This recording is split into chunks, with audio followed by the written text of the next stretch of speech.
L-Istitut tal-Ġurnalisti Maltin, l-IGM, qed jikkunsidra l-kritika li saret dwar l-abbozz tal-Kodiċi ta' Etika għal-ġurnalisti li l-istess IGM ippreżenta diskussjoni fil-ġimgħat li għaddew. Dan anke rigward ta' kif ġurnalist għandu jinsisti biex jieħu risposta għal mistoqsijiet li jagħmel. Kyle Wright, ċermen tal-IGM, ħabbar dan waqt konferenza tal-aħbarijiet li matula tnediet is-27 edizzjoni tal-Malta Journalism Awards.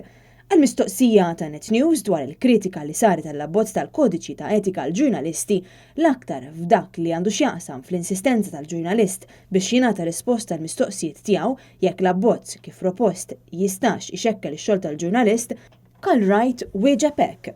Iva, l-ewwel ħaġa nirrepetu aħna maħniex qegħdin ngħidu li l-ġurnalist m'għandux jinsisti illi jieħu risposti, anzi għandu jinsisti, aħna qed ngħidu l-mod kif jinsisti, wieħed irid joqgħod attent, però dakinhar ħadna nota ta' dik il-kritika bħalma ħadna noti oħrajn ta' suġġerimenti li saru. Wright qal li l-ħidma li qed issir mill-IGM fuq il-Kodiċi ta' Etika mhix waħda faċli.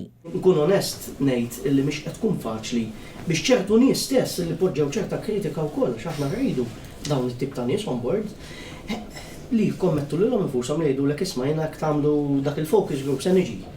Qed insibu diffikultà biex ikun hemm ċertu nies li jikkommettu jgħidlek jiena lest li niġi nagħmel dik is-sa'tejn biex nagħti l-kontribut tiegħi. Għal ukoll li l-iskop tal-awards u li x-xogħol tal-ġurnalist ikun apprezzat aktar mill-pubbliku. Din is-sena hemm kollaboraturi ġodda li qed jisponsorjaw 3 kategoriji.